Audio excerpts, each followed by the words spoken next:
Good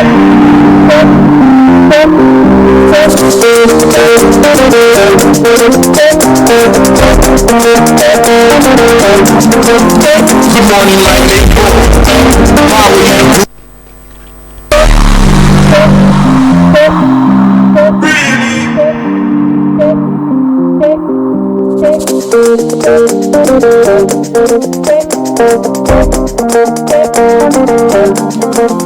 Good morning, my neighbor. How are you doing?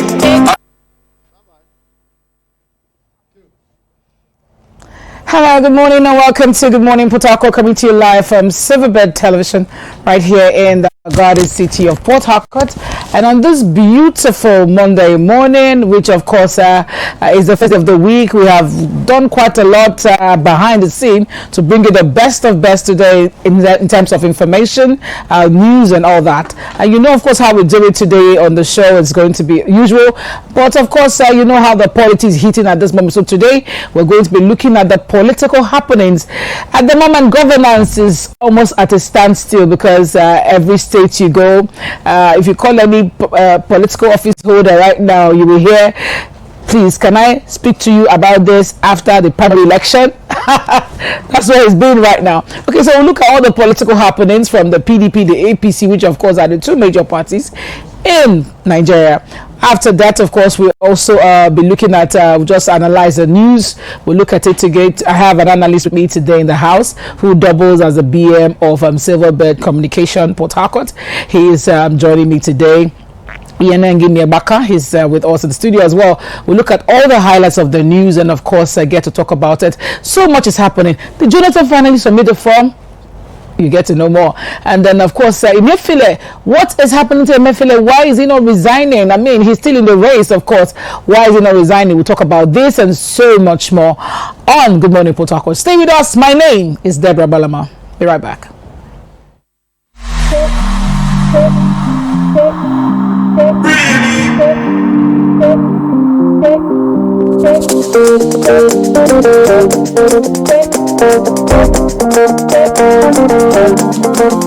Good morning, my neighbor.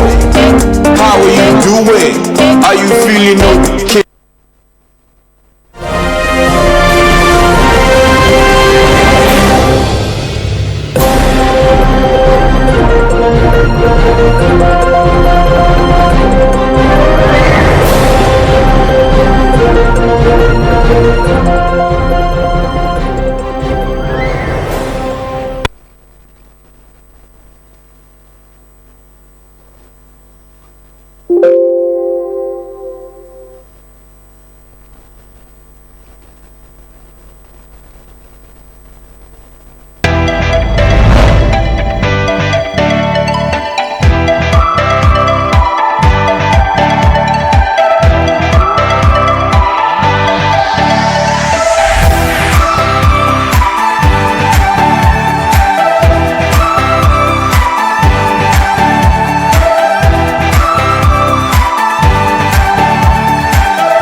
Good morning, my neighbor.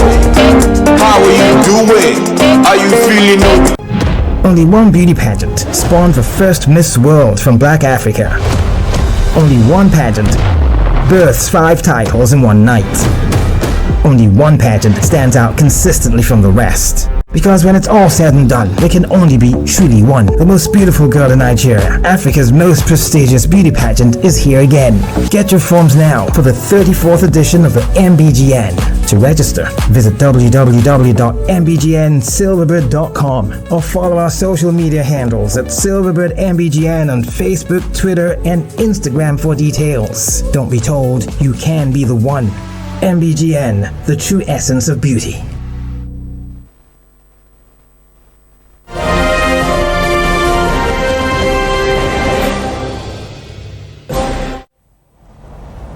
Glad to know that you're still there with us on Good Morning Port Harcourt, and we go on straight to give the headlines of the news.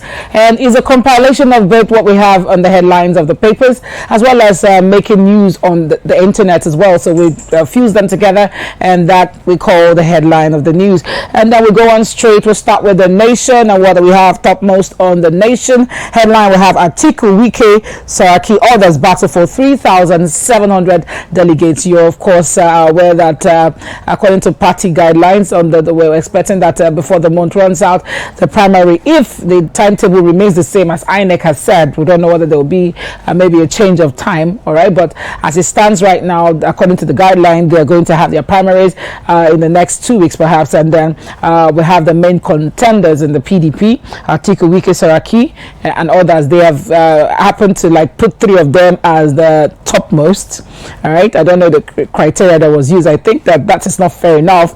A candidate is a candidate. To say there are people who are major when there's an election going on, you know, how do you know that they are major when you haven't seen the votes yet? You know, so well, that's what the paper captions say. They're jostling for the soul or for the votes of 3,000 delegates that are supposed to be voting.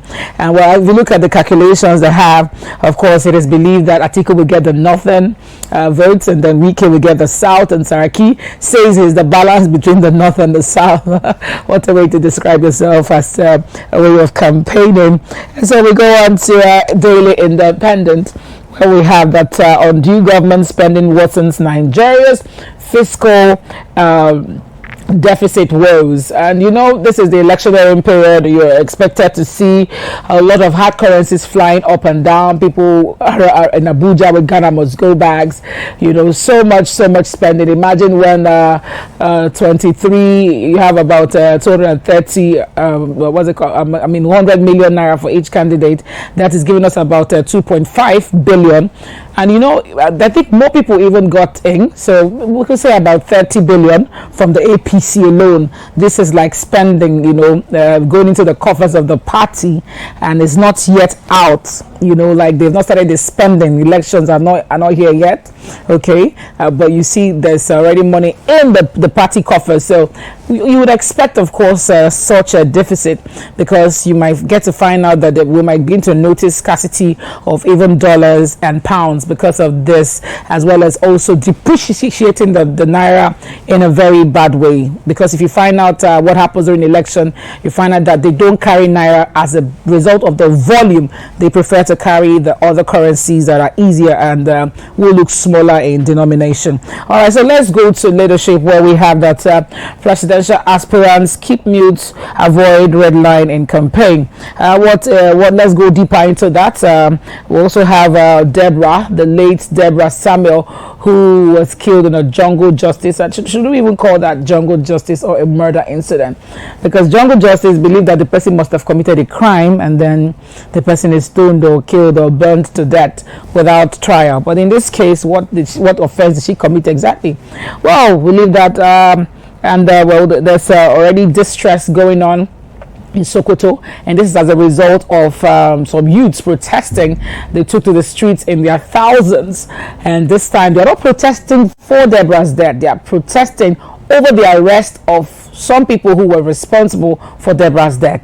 Can you imagine that? So that's what the news headline says. And then, well, of course, we have the video. We're going to be playing it to you much later, because we'll be talking about Deborah Samuel's death and the aftermath, you know, at the other end, where we're going to be analyzing the news. And then, of course, we go to the next paper. What do we have here? This Nigeria. And on the headliner, we have that aftermath of Sokoto mayhem, Deborah sad. All right, church services suspended in the northern Khan once against sending words to school in Sokoto, and they also went ahead to state that Prophet Muhammad didn't kill when insulted while alive. This one is coming from the Sheikh Gumi. Sheikh Gumi has come into this and is saying that people are misdirecting the whole Quran thing and misinterpreting the Quran, and that the Prophet Muhammad never killed anyone while he was alive. You know, he never killed anyone for being slandered or being insulted. He tolerated people. So if you are following the same person, you should have tolerance, because your prophet, according to Sheikh Gumi, was actually a very patient one. And then We go to national economy, where we have that Nigeria can earn 200 billion annually with functional commodities exchange. This is coming from the experts who think that as the nation's non-oil exports drop from 6.914 trillion to 4.919 trillion. This is as a result of the fact that our exports has actually come down a lot, and they are saying that we can actually make so much more if we focus on produce that can be exported. Of course, you look at the agricultural sector, that seems to be like the mainstay if we decide to focus our attention on it. And it's actually not something that we need to overemphasize, because everybody knows how just cassava can give you at least up to 50 derived products, and how palm oil can give you up to 50-60 derived products, and this all can be able to sustain us internally and even serve as an export exchange to ensure that our naira is, of course, appreciating and we have something to give out. But when we are a consuming country, you see what happens is the slope down, and that is not good for our economy. And then we go to Nigerian News Direct, where we have that the APC primary elections, EFCC, CCB, IAPC presidential and National Assembly members, aspirants. So basically you look at the cost of purchasing form from the APC's end, and you wonder, what is it about their form? Is it an investment? However, there has been several calls on the EFCC to take this serious and, of course, follow suit by ensuring that this money is used to purchase this form was actually acquired in the legal way. And well, I think that they might be thinking about that. We haven't heard of any questioning or any invite yet. Until we hear that, then we'll take this news serious. And then we go to Nigerian Express, where we have that PDP presidential ticket as a header. The contenders, the pretenders, how Wike, Atiku, Saraki, Obi, others will fare at the battleground. It will be a battle of the titans. Strong men like those three names that I've seen that seem to be on the front. But now Saraki has managed to, take the front position. Of course, you all know Saraki. Saraki was, of course, the Speaker of the House of Representatives, and you know how well he handled that position. He is described as one of the finest gentlemen in politics, as everybody believes that he has a way of carrying himself in a dignified manner. Atiku too has been Vice President of the Federal Republic of Nigeria and also Governor of Adamawa State. He has actually earned in the business sector, he has earned quite a lot of accolade, being that he employs a large number of labor, with his companies that he runs. And then we go to Wike, who from a local government chairman became a chief of staff to the former governor Rotimi Amechi, and then exceeded from there to becoming governor of Rivers State against all odds, after doing a very brief time at the Ministry of State for Education. All right, so you can see they all have what it takes. They'll go and slug it out, and of course see who gets it. Well, we'll go to the Guardian, where we have that on Deborah's death still. Northern governors condemn killings, call for calm. Well, at this juncture, it's enough of condemning vocally. It's time to institute the law. If someone kills, what happens to who kills? It should happen to whoever has a hand in Deborah's death. Well, but the way the thing is going now, it needs a little bit of carefulness, as the northern can is taking it very serious. Yesterday there was no service, and this has hit them differently. And even when the Sokoto state government was insisting on being in charge of the burial, Khan insisted that the corpse should be returned to the girl's parents, and she was buried in a very very low-key way in her hometown, which is very pathetic. I mean, I saw the burial video and I couldn't just hold the tears, because a young girl in her prime cut short just like that, in the middle of the day. It's and in the glare of everybody, and no help came. That is quite pathetic. Well, we look at Deborah's death much more at the other side of the analysis, and we'll go to the Punch. Our children won't attend school again, says Deborah's parents come to petition the UN and the US. Okay, well, this is getting really serious, because we've had extrajudicial killings like that. We've had what's it called, jungle justice. I don't want to call that jungle justice. I just want to call it religious killings. I don't want to call it jungle justice. We had a case of the woman who did the morning cry every morning, the Deeper Life woman, who was lynched to death by residents of a town outskirt Abuja. That was around, I think it was around 7-8 years ago. She was doing the morning evangelism, and the next thing they said she blasphemed. She said words that countered the Quran and went against Prophet Muhammad, and some people took it on their shoulders to be the deputy Muhammad, and they lynched her to death. And that nothing was happened on that day. Nothing happened. Nothing. No arrest. Nothing was done. Nobody faced trial. Nothing, and it ended like that. And people are saying this one should not be swept under the carpet like that. No matter the rioting or the protest that the youths in Sokoto decide to embark upon in support or solidarity to the person people who might have killed Deborah, that the law should take its full course. And then we'll go to Daily Trust, which is just rounding off the newspaper segment. Jostle begins for vacant ministerial positions. You are aware that about 9 ministers have resigned. We have the Minister of the Niger Delta, Minister of State for Petroleum. We'll also have Minister of State for Education. We'll also have, of course, our own minister here who just resigned as well, Minister for Transportation, amongst others, who have tendered their resignation to pursue their presidential ambition, including Godswill Akpabio, who is the Minister of Niger Delta from Akwa Ibom Extraction, and they are all hoping that they are going to clinch it. And one would ask, why? What is it about the ministers this time around? Why do they all feel that they need to be the ones to replace their boss? There has to be something very nice that he noticed in this period, because these are people that wouldn't have imagined. This is like the first time we're having a surge of ministers running for president. It's not usually like this, so there has to be something they've noticed about. Maybe they've gathered more experience being Buhari's ministers, and they think that they can do the job based on how much they did as ministers. We don't know why that is, but Emefiele is still yet to tender his resignation, and he acquired a court judgment which allowed him, gave him grounds which he can run while still CBN governor. And a lot of CSOs have condemned this. A lot of people have condemned this, and they're saying, when the NBA has condemned it, saying that is you're supposed to be neutral as the CBN governor, because this is a place where sensitive materials are kept. Even as being an APC member, even leaves a little room for doubt of the fact that there could be transparency.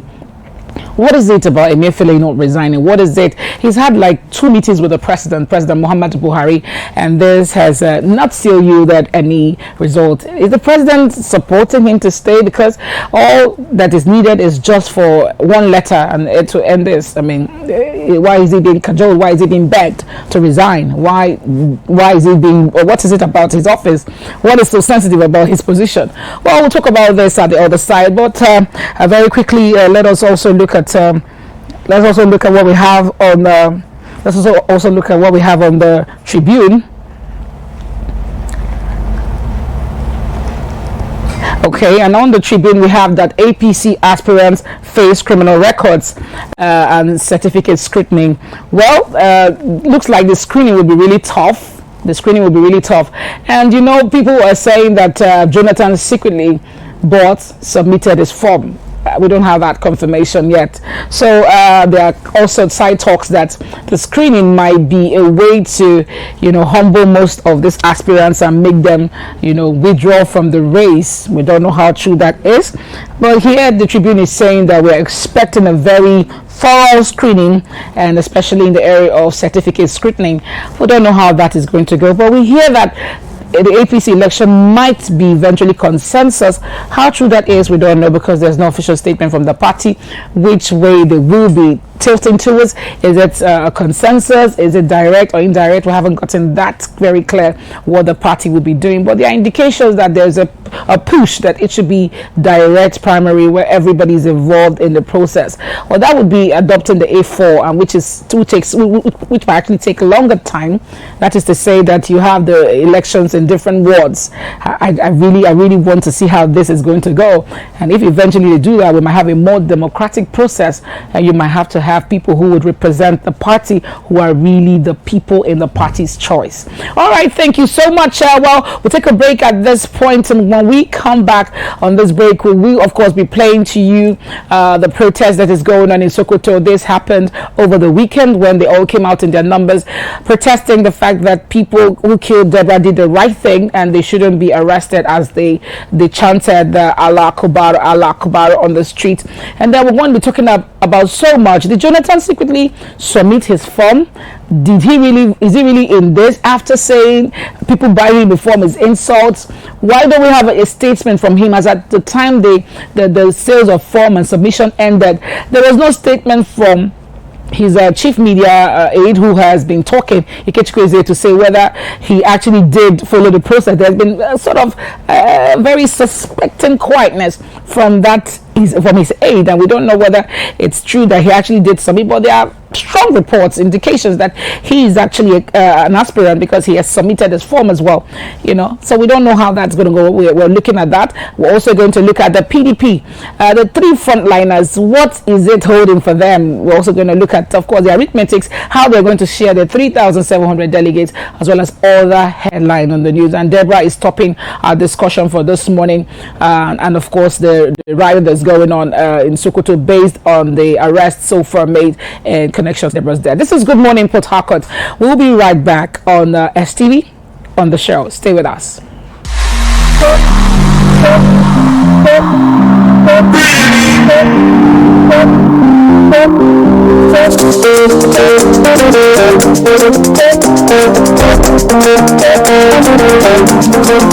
Good morning, my neighbor.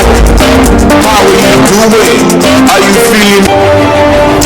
Hello, good morning, and welcome to Good Morning Port Harcourt, coming to you live from Silverbird Television right here in Port Harcourt, wherever you're watching us from. We say to you, we're here to make your morning worth it. So we just go on straight to trending gist. And while you all are aware that over the weekend in Plateau State, that state unfortunately has had the worst attacks when it comes to suspected herdsmen killing. And this time around, over 70 people were massacred on Sunday. It was a very deadly one, and left several unascertained member injured.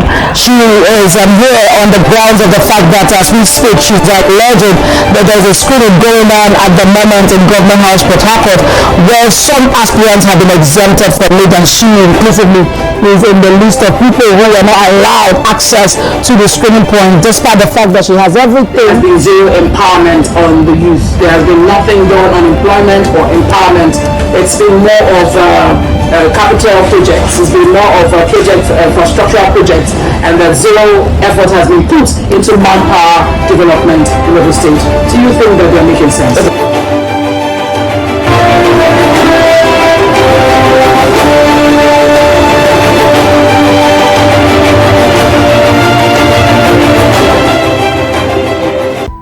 With a gradual lifting of COVID-19 restrictions across the country, life seems to be returning to something close to normal. But is it really? The coronavirus is still out there and remains deadly and highly contagious, and only too willing to strike again and again and again. Do not drop your guard. Maintain good personal hygiene, avoid overcrowded places, and more significantly, get vaccinated. Remember, it's never over till it's completely over. This is a message from the Silverbird Group.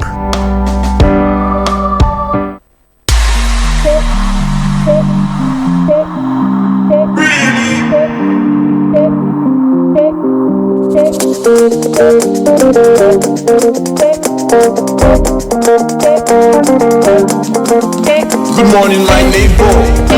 How are you doing? Are you feeling okay?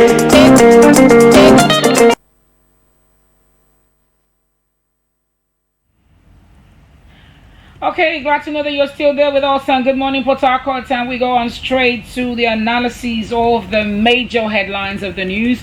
This morning on Good Morning Port Harcourt, we have with us a political public affairs analyst, and doubles as the BM of the laughter. And of course, doubles as the BM of course, he's a broadcast journalist as well. And he's doubles as the BM of Silverbird Communication Port Harcourt. And basically, he's here to do justice to these hot headlines. He is Niabaka Iyanenge. Good morning. Thank you, Debbie. I'm simply a responsible citizen of this country. You know, I don't want to be fined for not and putting politics. No, I'm you want someone to be politically correct. No. I like to follow protocol. Okay, you want to be politically correct. Anyway, good morning. Right. Good morning, Nigeria. Good morning, River State. Good morning, Debbie. The politics hit it seriously. Yeah, we expected it. We anticipated that we are ready for it, but we want everything to turn out right. If at the end of the day, the whole swelling and wailing of the forces, if it yields to still to the undesirables, then we would have failed ultimately. So it's natural. There are diverse opinions, diverse views and interests, so it's natural. Okay, so let's actually look at this issue coming from Sokoto State, the killing of this young girl who was caught short in her prime, who perhaps like every other student went to school on a particular sunny day and didn't make it back home alive. Instead, she came back in ashes, burned beyond recognition by some irate youths who took it upon themselves to fight for their faith, or perhaps fight for their prophets. You know, it's believed that she slandered him by saying something that wasn't appropriate according to their judgment, and as a result of this, she was mobbed and of course burnt alive. And this Nigerians called out and said there has to be justice this time around. Enough is enough. Khan has been on the forefront of agitating for this, but this time around I feel like there's something different Khan is doing. Khan has already instructed that if you have a child schooling in Sokoto, please do well to actually withdraw them at this time.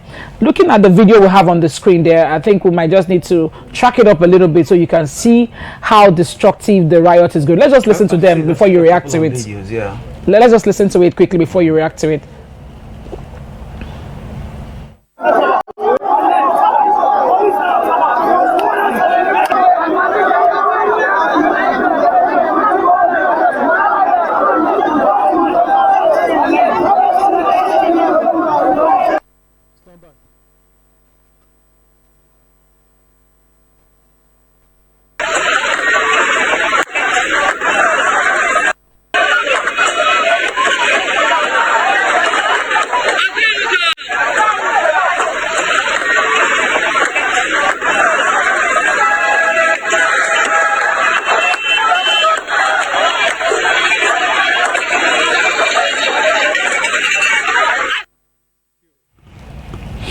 Oh, so that is the look of things at this time.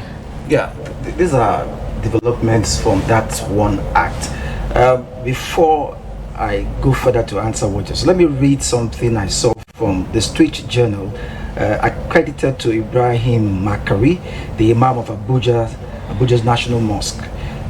He defended the heinous murder of the Christian female student Deborah Samuel, accusing her of crossing the red line of Islamic faith.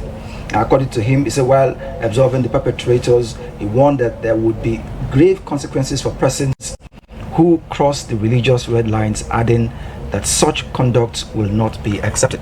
Now, we can look at this from the religious front, from the legal front, from sociological front, and maybe education. Now, let's look at what our law says. The 1999 Constitution says that the freedom of religion in the 1999 Constitution says appreciating the fact of many man being homo-religious, Nigeria guarantees the right to freedom of religion as one of the fundamental rights in the Constitution, Section 38 of the 1999 Constitution. As amended, provides that every person shall be entitled to freedom of thought, conscience, and religion, including freedom to change his religion or belief, and freedom either alone, in community, with others, and in public or in private, to manifest and propagate his religion or belief in worship, teaching, practice, and observance.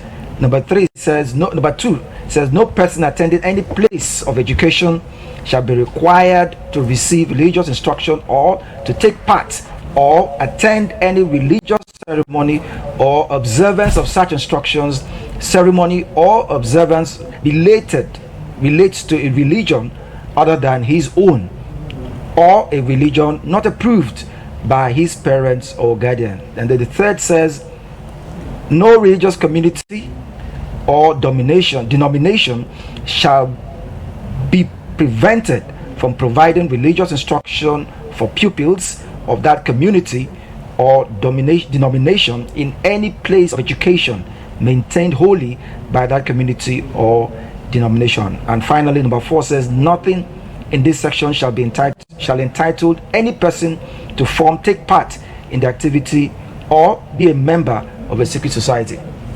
Now, you ask the question, why did they kill that girl? Nigeria is a civilized country. So if you look at civility today, which civilized country on earth, by mere judgment, sane judgment as a human being, would permit that the best way to address any issue of maybe human trespassing, your red line, should be killing that person? And even in Islamist country, that are like countries like Turkey, Afghanistan, that are purely Islamist, okay, they still will take you to trial. That's it.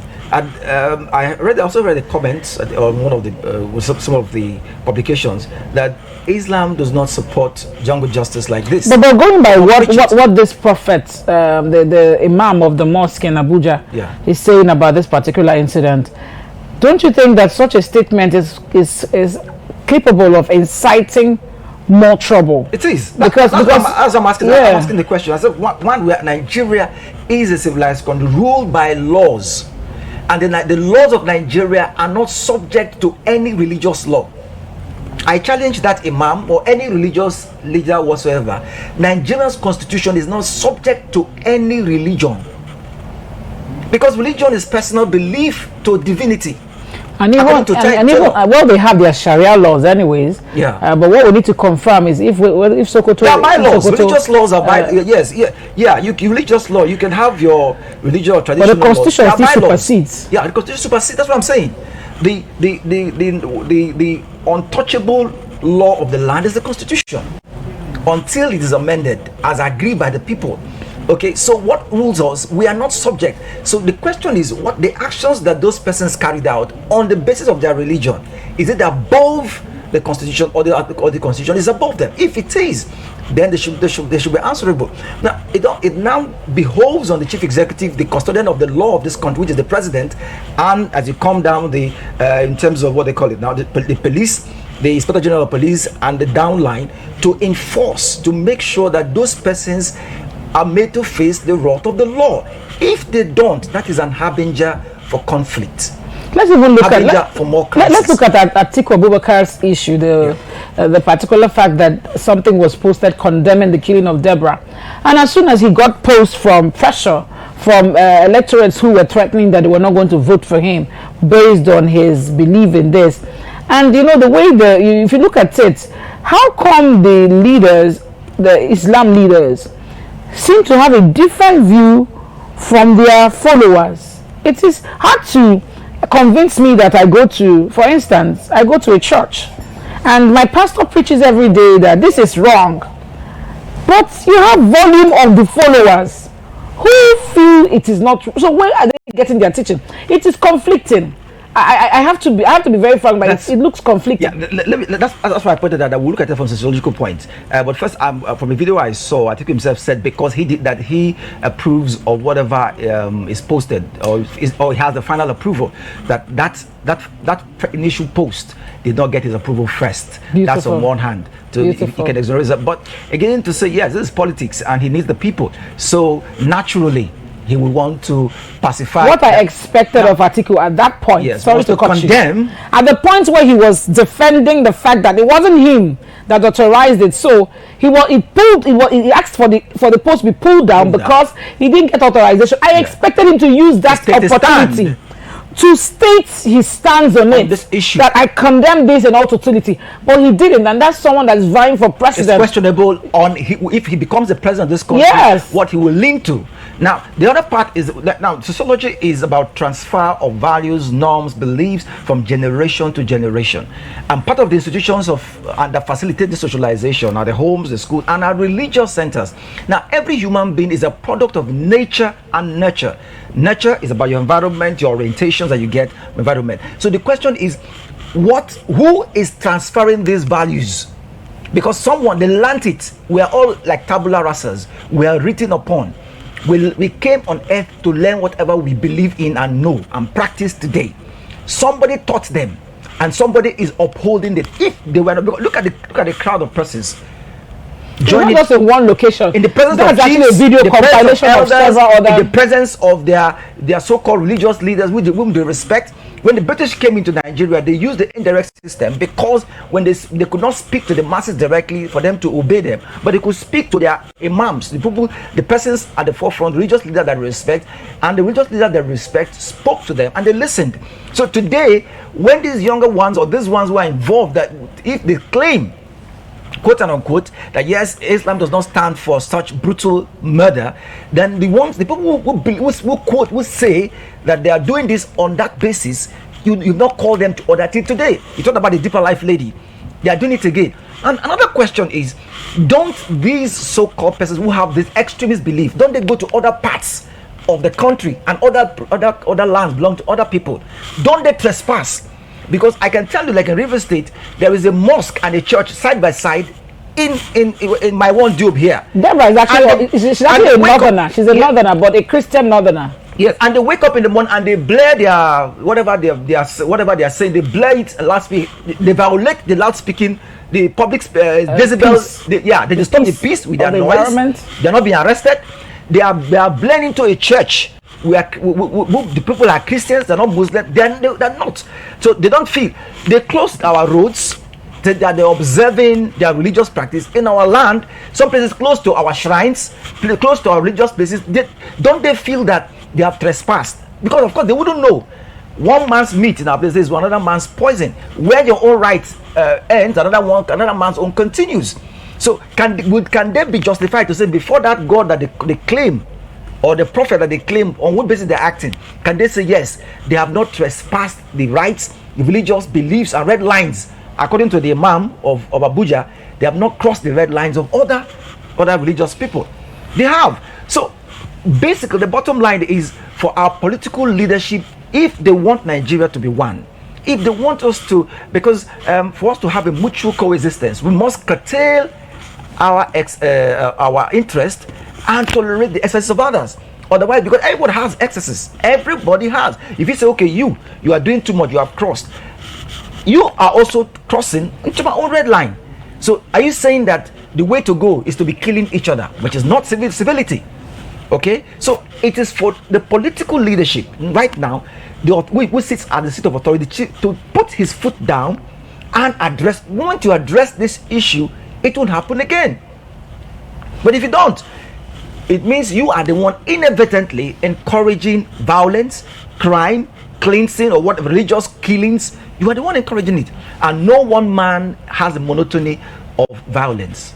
Okay, just you made a very valid point. Just before we go to the other issues, you made a valid point when you talked about the fact that the Northerners are known to respect authority. Yeah, they are the kind of people that if you gather and say vote this person, you're likely, once they go to the mosque and they're instructed what to do, they have this obedience thing. They respect authority. Yeah, their leaders. Yes. So and that's why it's believed that the British preferred them, because it was easier to control their flock. Yeah. Because the indirect rule was a good way for the Northerners, as they would send the message and they know that once their leader does the information passing, it is sorted. Yeah. But in this case now, these people are on the streets.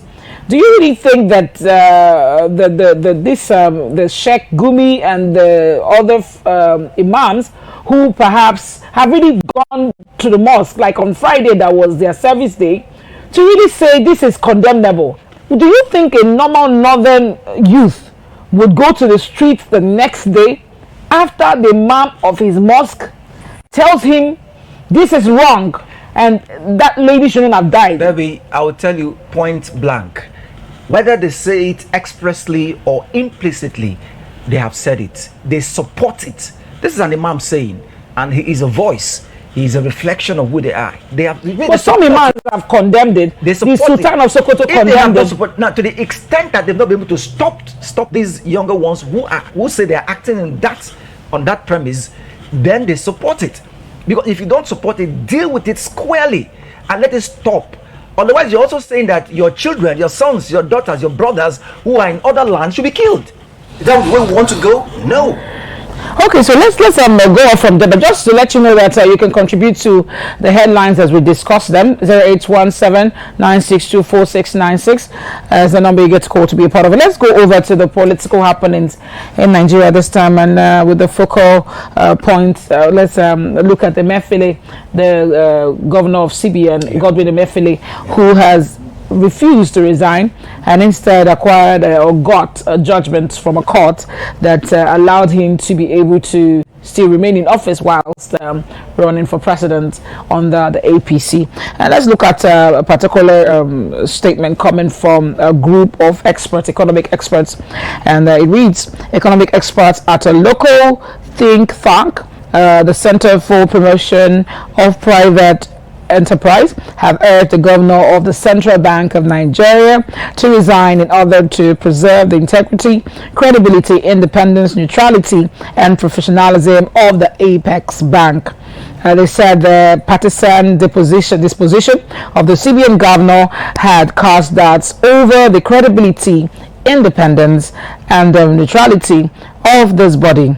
A statement by the Chief Executive Officer CPPE, Mr. Muda Yusuf, said the partisan disposition of the Central Bank of Nigeria Governor Godwin Emefiele has cast a dark cloud over the credibility of this credible, in quote, Apex Bank. It's obvious. It's very sensitive. First of all, I'm not a lawyer, but if he has gotten judgment in his favor, I'm aware that sufficiently. I've heard lawyers say there are so many gray areas which are like lacunas, escape routes, which sometimes I ask them that you are lawyers and custodians of the law. You people are called what they call learned men.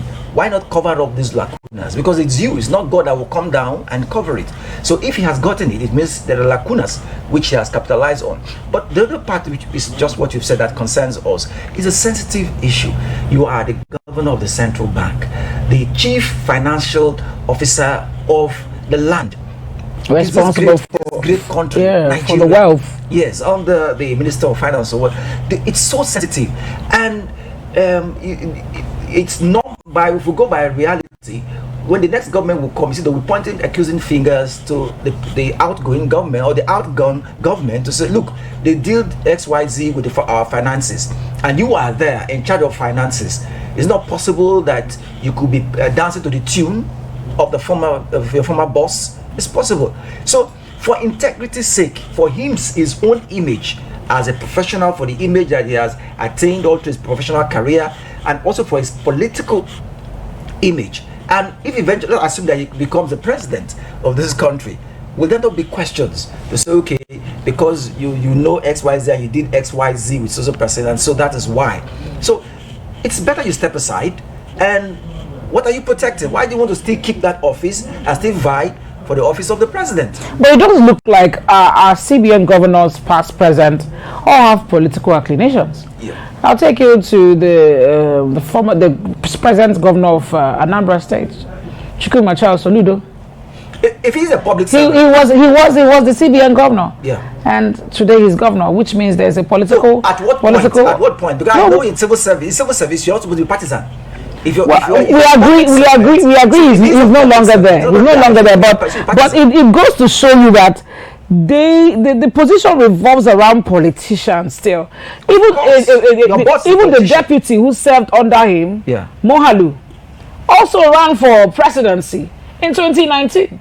One of the new parties. The issue is the principle, the rule of the service. But don't you think that position should be reserved for people who are totally professionals, non-partisan at all? Because we see a situation where it looks as though they give this position to card-carrying members of parties. Because if you look at it, it can't be a coincidence.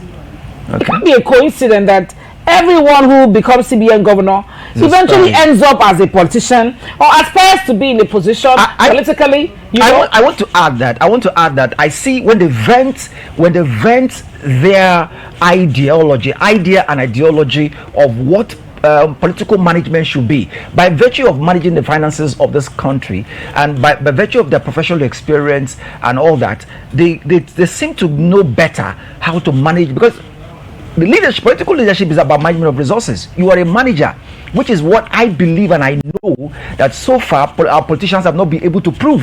That's why we are where we are. The issue, the bane of this country is about political effective management. What is the difference between Nigeria and Dubai? It's about effective management. So when you sit down there, whether you emerge from any political party, it ends. Just hold on your thought. Let's take this caller. Okay. Hello, good morning. Hello. Yeah, your name, where you're calling from, and then your contribution. My name is I'm calling from Harcourt. Okay, go on. Our contribution is this because, in Muslim, there is some certain things that we don't know. I could remember when my wife served in Niger State. When I towards that place, there is market. They have their main market there at Bida. And we have their central mosque is still. So that particular day is Friday, and I moved with my wife to go and buy something. And what they do is this: they rush my wife, ask my wife, who sent you to come towards that place? That women don't normally come closer to that their national mosque. I said, but you people did not put anything for we to know that women don't cross here. So because of how I react, make them for them to say next time, don't come across. Understand me? And one thing is this, in their national mosque, women don't cross there. For you to know there is secret. So what has that got to do with linking to the discussion? Women don't cross the mosque. You can make your point in very gather your points. Yes. What I want to say is this, because one, the issue that happened between the lady side that they killed, on their own, they knows which they don't want to open up and let the Nigerians know what is going on in their religion. Thank you. That's really what I want to say. He's thinking that there's more that meets the eyes than. But we just said it. The Imam said, the Imam of Abuja said she crossed the red line. And I asked the question. What is it? No, they may have, yes. Don't they cross the red lines of other religious beliefs? I give an instance, like in River State here, there is a mosque side by side, a church, and they block our roads holding their whatever or religious ritual, which is not ours. We don't approve of it. Don't they think they are closer? Some of those lands are our ancestral lands. Some of those lands are ancestral lands, and it's an offense too for them to be in that. Maybe at that point, at the time when the sun is shining and they are there, they are committing offense against our land. But we have not killed them. That's what we're saying. So wherever you are, for instance, some of their men today are the ones going around picking people's things, and there's even still, when you get into a person's property and you take anything not given to you by the person, that's stealing.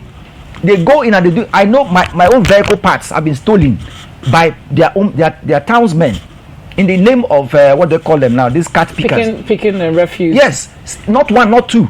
They will come into our compound, they will take things. But if you try this in their place, they'll kill you. That's what I said. It's wrong. We have laws of the land, and the laws should be made to rule. If you don't allow the law to rule, the jungle justice will rule. And it is not one-sided. It is the other side can also do the same thing. Okay, let's just go back to Emefiele because the caller took us back. Yeah, anyway, I was trying to say that when my perception about them, that you're asking why is that they always lean towards politics. I said because when you sit down there, you see more, and from your experience, you think that it's about resource management. It's about resource management. So they I think they believe in themselves that look, I can do this thing better. I can manage this country better, manage resources better to deliver. It's about when you're sitting there, it's about delivering public service. So you think that you are providing service. Basically, that happens because when you're closer to power, you have a better understanding of how things are done. How things work. So and based on their education, their schooling, their education, their experiences, and sitting down there and seeing what is happening, you say, I can do this thing better. This guy, if he had done X, Y, Z, maybe he would have gotten this. But do you think I can't do it because I beg your pardon? Do you think that Muhammad Buhari does not actually want him to leave? Because he's a president. It questions his authority too, because you are there as the chief, this boss.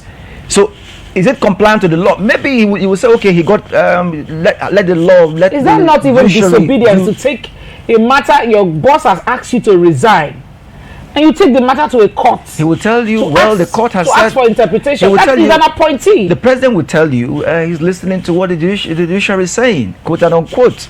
So what happens if all of them decide to take the matter to court? But that's another thing. But like I said, in public service or in civil service, you are not supposed to be partisan when you are there. So if you are, that's why he told them, if you want to get into politics, resign.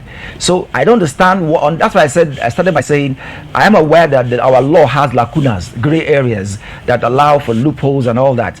So on what premise he's gotten his judgment, the lawyers will. It's another debate for lawyers. Anyway, basically, I think if the whole process of the judiciary, is neither here nor there, because you might be in the process of even appealing the matter, and the election is even rounded up. Okay. Well, let's just go to the last matter we're talking about this morning. We look at the PDP frontliners in quotes. Okay. And pretenders. I have noticed. Frontliners, contenders, and pretenders. I've noticed that lately they have seemed to keep P2B at the corner. I don't know whether it's my eyes that is, because you can never know whether the eyes are deceitful. But I've noticed that when they talk about frontliners, even opinion polls, it is now. It's surprising how even Saraki came towards the last batch and is now described as a frontliner. You look at it right now. Look at all the headers on the papers and everything. You would see you have our Governor Wike, Atiku, Saraki, and others. Yeah, Obi and others. Peter Obi now is grouped as the others. Yeah. So you really think that this might be linked to the fact that Nigeria is not ready to give the Southeast a chance? Because if you look at it very well now, if you say the major contenders who are going to share 3,700 delegates or 600 delegates who are coming to vote are between these three, it means that you're putting the Southeast out of it. And right now, Peter Obi is like the major Southeast. I know there are others, but Peter Obi is actually a frontliner. I think he is. Well, I would say I respect your perception, that it could also be a figment of just your imagination, because I also get reactions. I've listened to, if you go on YouTube and see some of his videos, and I've also heard some social media influencers talk. I've listened to this man. He's quite intelligent. He has stuff to offer.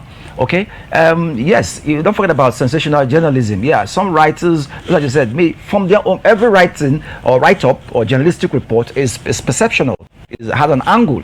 So maybe from their point of view, like the blind man who touched the elephant, they are saying, okay, the eye is here, the nose is here, and all that. But ultimately it rests with the electorate, Nigerian electorate.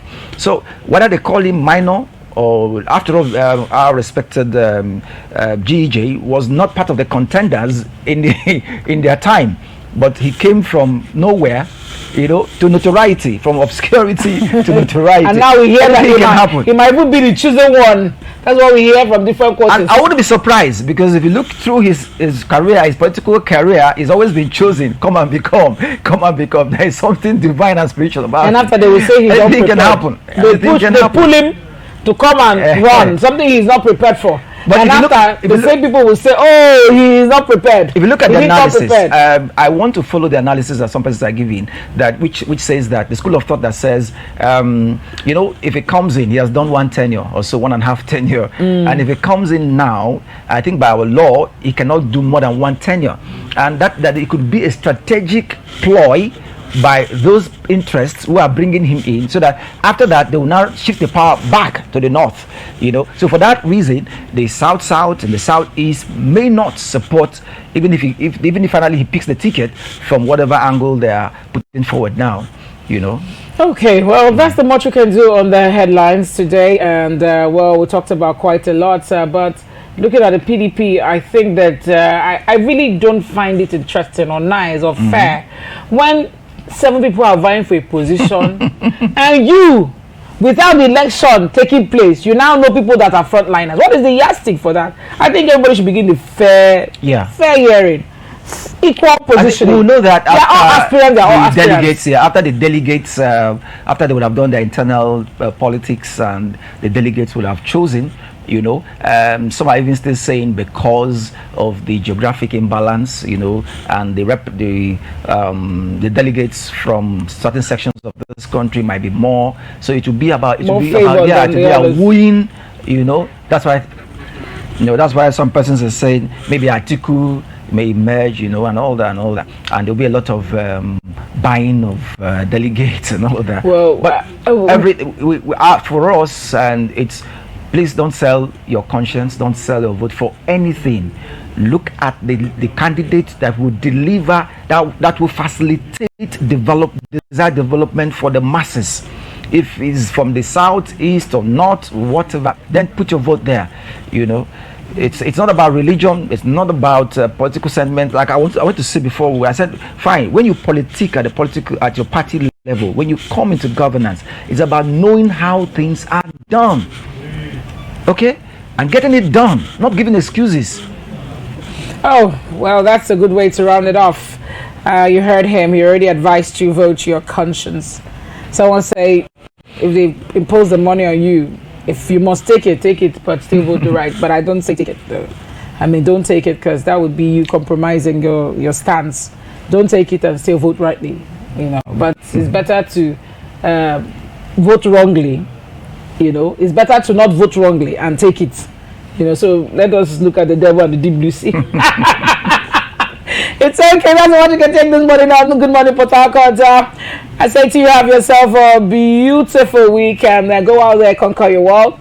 Know that, of course, that you alone can let them know you can do it. Nobody would believe you, or else you put yourself out and show them what you've got to offer.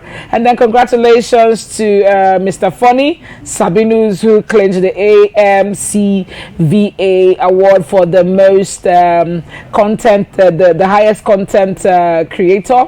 Perhaps he has more content online. He won that award at AMCVA. He is a Port Harcourt boy, so of course, on behalf of everybody here, we say congratulations to you, Sabinus. You're making Port Harcourt proud. Keep doing what you're doing, and we say to all of you who are Port Harcourt people who are believing you can't shine. Shine. He actually shine bright from here. You can shine from here, and the world can see you from here. Port Harcourt to the world. Have yourself a beautiful day. Till I come your way tomorrow, my name is Deborah Balama.